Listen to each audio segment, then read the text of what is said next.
সকাল আমার প্রিয় পরিবার, তোমরা সকলে কেমন আছো? আশা করছি যে যেখান থেকে আমার ব্লগটা দেখছো সকলে ভালো আছো।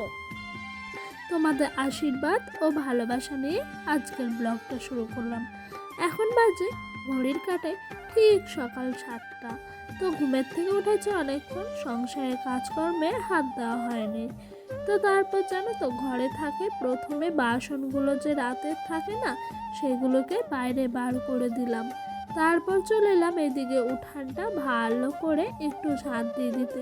আর তার আগে জানো তো, আমার শ্বশুরমশাই ভোরবেলা ঘুমের থেকে উঠে উনি একটু গোবর দিয়ে সারা উঠোনটাই ছড়া মতো দিয়ে দিয়েছিল। তো তারপর ওইদিকে বাসন মাজাও শেষ, উঠান ঝাঁট দেওয়া হয়ে গেল। তো চলে এলাম ঘর দুয়ারটা একটু ভালো করে মুছে নিতে।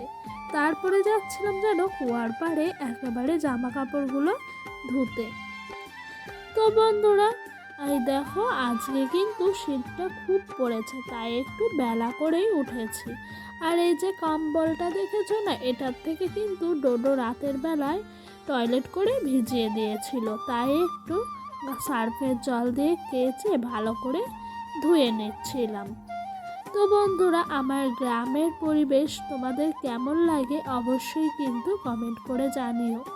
আর জানো তো, আমার গ্রামের পরিবেশে আমি অল্প খরচেও সংসারটা বুদ্ধি করে ঠিক চালিয়ে যাই।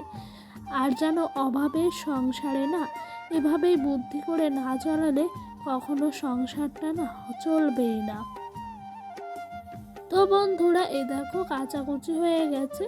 তারপর চলে এলাম মাঠের দিকে সমস্ত জামা কাপড়গুলো নিয়ে একেবারে মেলতে। তো এইদিকে সেই যে সূর্যি মামার দেখা মিলে গেছে। মাঠ থেকে কিন্তু আমার ঘরে যেতে একদমই মন চাইছে না, কিন্তু কিছু করার নাই, যেতেই হবে। কারণ কি বলতো, সংসারের সমস্ত কাজ তো গুছিয়ে পরিপাটি করে করতেই হবে। তো বন্ধুরা, ওইদিকে কাজ সারতে সারতে ডোডো কিন্তু একবার উঠেও গেছিল, তাই ঘরে গিয়ে ওকে রেডি করালাম। তারপর ক্রিম ট্রিম মাখিয়ে ওর দাদুকে দিয়ে অঙ্গনারী স্কুলে কেটলি দিয়ে পাঠিয়ে দিয়েছি খিচুড়ি আনার জন্য। তো আমাদের এখানে জানো তো, কেটলিটা আগের থেকে জমা দিয়ে আসতে হয়, তারপরে কিন্তু খিচুড়িটা দেয়। তো সেই কারণেই আরও পাঠিয়ে দিলাম শ্বশুরমশাইয়ের সঙ্গে। তো বন্ধুরা, এদিকে সমস্ত কাজকর্ম হয়ে গেল। তারপরে আমার বরমশাই বাড়ির সামনে থেকে ছালখোলা ট্যাংরা মাছ নিয়েছে। তো এই মাছটা খেতে না অপূর্ব সুন্দর, আর এত ভালো লাগে কি বলবো। আমি প্রথমবার আজকে রান্না করলাম। অর্ধেকটা মাছ এদিকে ভেজে রেখে দিয়েছি, আর অর্ধেকটা মাছ ওইদিকে কিন্তু ভাজছি।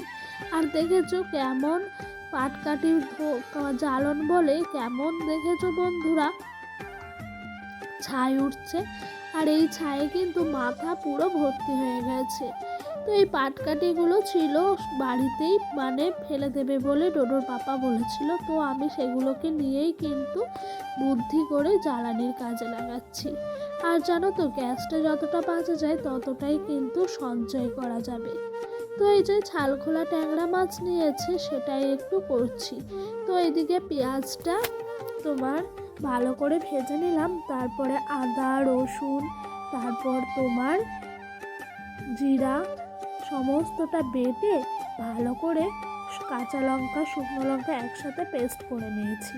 এদিকে মশলাটা কষিয়ে নিচ্ছিলাম। আর আজকে জানো তো, এই ছালখোলা ট্যাংরা মাছটা করেছি, এটাই হলে আমার শ্বশুরবাড়ির সবার ভাত খাওয়া হয়ে যায় এক থালা, সেই জন্য কিন্তু আরও করলাম।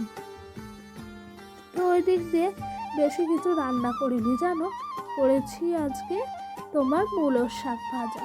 আর এই দেখো এদিকে মশলাটা কষিয়ে কষিয়ে রান্না করছিলাম। আর বন্ধুরা, আমার ভিডিওটা তোমাদের কেমন লাগলো অবশ্যই কিন্তু একটা লাইক আর একটা কমেন্ট করে জানিও। আর যদি আমার ভিডিওটা তোমাদের আরও ভালো লেগে থাকে তাহলে অবশ্যই চ্যানেলটা সাবস্ক্রাইব করে পাশে থাকা বেল বাটনটা প্রেস করে দিও, আমার নিত্যদিনের ভিডিওগুলো তোমাদের কাছে সবার আগে পৌঁছে যাওয়ার জন্য। আর বন্ধুরা, আমার এই গ্রামের পরিবেশ, রান্না বান্না, আমার জীবনযাপন তোমাদের কেমন লাগে অবশ্যই কিন্তু আমাকে একটা কমেন্ট করে জানিও বন্ধুরা। তো এই দেখো পাটকাঠির জাল, পাটকাঠিও জানো তো দপ করে জলে দপ করে নিতে চাই। এই দিক দিয়ে কিন্তু আমার মশলা কষানোটা ভালোই হয়ে গেছে। আর এই মাছটার জানো তো মশলাটাই হলো মেন, যতটা কষাতে পারবা ততটাই কিন্তু টেস্ট আসবে। তো এই দেখো মশলাটা কষিয়ে নিচ্ছিলাম, আর ওই দিক দিয়ে যে মাছটা ভাজা আছে না, সেই মাছটাই কিন্তু দিয়ে দেবো এবার। আর জানো তো বন্ধুরা, এই মাছটা ভাজার সময় না প্রচণ্ড ফুটেছিল, তেল টেল আমার একেবারে চোখে মুখের মধ্যে পড়ে গেছিল, কিন্তু কিছু করার নাই, মাছ যে খেতে গেলে করতেই হবে। আর টেস্টি খাবারের জানো তো একটু কেরামতি তো করতেই হয়, তাই কষ্ট হলো রান্নাটা ঠিক করেই ফেললাম। আর ওদিক দিয়ে জানো বন্ধুরা রান্না করছি, আর ডোডোকে না দুপুরে ঘুম পাড়াচ্ছি।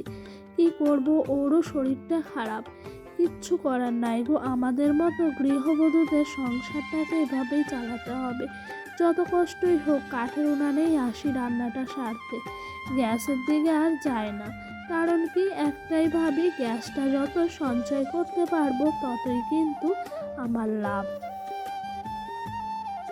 আর দেখেছো আমার মাথার মধ্যে কেমন ছাই পড়েছে, পাটকাঠির ছাই সমস্তটাই। এই যে মাছটা ভালো করে নাড়াচাড়া করে কষানো হয়ে গেছে, তারপরে জল দিয়ে দিলাম। তো বন্ধুরা, তোমরা অবশ্যই আমাকে কমেন্ট করে জানিও তোমরা কে কে এভাবে এই মাছ খেয়েছো বা খাও, বা তোমরা খাও কি না সেটাও জানিও। তো ওই দিক দিয়ে আমার রান্না বান্না শেষ হয়ে দুপুরে সবাইকে খাবার দিয়ে লাস্টে আমিও বসে পড়লাম। আর যেন মূলোর শাকটা না বেগুন দিয়ে ভাজা করেছিলাম, এটাও কিন্তু খেতে খুব ভালো লেগেছে। আর এ দেখো ডোডোর পাপা উঠে গেল, আর এখানেই কিন্তু আমি খেতে বসে পড়েছি, আর এক বাটি মাছ। আর জানো বন্ধুরা, ডোডোর যে শরীর খারাপ, ওর না একটু নজরও লেগেছে, তাই নজরটা একটু ছাড়াচ্ছিলাম, 3টে শুকনো লঙ্কা দিয়ে ওর সারা শরীরে বুলিয়ে দিচ্ছিলাম। আর আজকে তো শনিবার, বলে শনিবারে নাকি ঝাড়ানোটা ভালো হয়। তো এটা আমরা ছোটোর থেকেই মা ঠাকুমাদের মুখে শুনে আসছি, তাই আমিও না ডোডোর যখন এরকম নজর টজর লাগে তখন আর কোথাও সেরকম নিয়ে না গিয়ে বাড়ির মধ্যে ঝাড়িয়ে নিই। আর ডোডো ভাবছে এটা কি হচ্ছে ওর সাথে, ও চুপচাপ দেখছে। তো শুকনো লঙ্কাগুলো এরকম করে করার পর আমার শ্বশুরমশাইকে বললাম একটু পুড়িয়ে দিতে, উনি পুড়িয়ে দিল, আর বলল একটু গন্ধ বাস কিচ্ছু আসছে না। তো বন্ধুরা, তারপর ডোডোর জন্য একটু সুজি করে নিলাম, ডোডোকে খাওয়াবো বলে। তো এই দিক দিয়ে জানো এই বাটিটার মধ্যে আমি সুজিটা করেছিলাম, তো এই দিক দিয়ে ঢেলে একটু তাড়াতাড়ি করে ঠান্ডা করে ওকে খাওয়াতে নিয়ে গেলাম। তো বেশ, বাই, দেখা হবে নেক্সট ব্লগে।